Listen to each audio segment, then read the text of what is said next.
தன் குழந்தைகள் தன்னை திட்டும்போது, குழந்தையாக இருக்கும்போது அந்த அப்பா அம்மாவிற்கு அது பெரிதாக தெரிவதில்லை.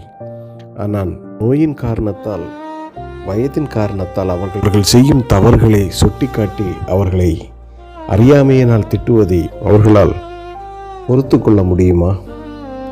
ஒரு காலத்தில் அந்த சிறிய கைகள் ஒரு ஸ்பூன் கூட பிடிக்க தெரியாத காலம். அப்போது அம்மா அப்பா அவனை உணவூட்டி ஒரு துளி கூட வீணாகாமல் பார்த்து கொண்டார்கள். அவன் விழுந்தால் அவர்கள் பயப்படவில்லை. அவனை தூக்கி மீண்டும் நடக்க கற்றுக் கொடுத்தார்கள்.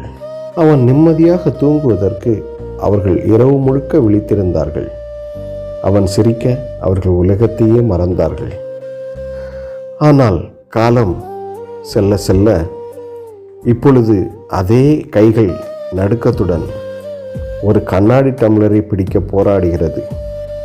அவன் குழந்தையாக இருக்கும்போது அவன் செய்தது அவனுடைய அம்மாவிற்கு இப்பொழுது. ஒழுங்கா தண்ணீரை கூட குடிக்க முடியலையா? சிந்தாம. இவன் குழந்தையா இருக்கும்போது எப்படி கவனிச்சோம், ஆனா இப்ப அதே மனிதர்கள் இப்போது அவனிடம் ஒரு நிமிடம் பொறுமை கேட்டுக்கொண்டிருக்கிறார்கள்.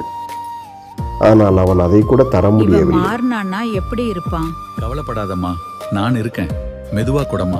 ஒரு காலத்தில் அவனை தூக்கி நடக்க வைத்தவர்கள் இன்று நீங்கள் கொஞ்சம் கவனிக்க வேண்டும் என்று மட்டும்தான் எதிர்பார்க்கிறார்கள். வயதாகிறது என்பது அவர்களின் தேர்வு இல்லை, ஆனால் அவர்களை எப்படி நடத்துவது என்பதுதான் அவனின் தேர்வு. நமது பெரியோர்களை, நமது பெற்றோர்களை நாம் புரிந்து நடந்தால் எந்த வீட்டிலும் சண்டை சச்சரவுகள் நடக்காது. அவர்களை புரிந்து கொண்டு அவர்களை கவனித்து நடந்து கொள்ளுங்கள். அடுத்த கதையில் சந்திப்போம். Bye from doctor நியோவிஷன்.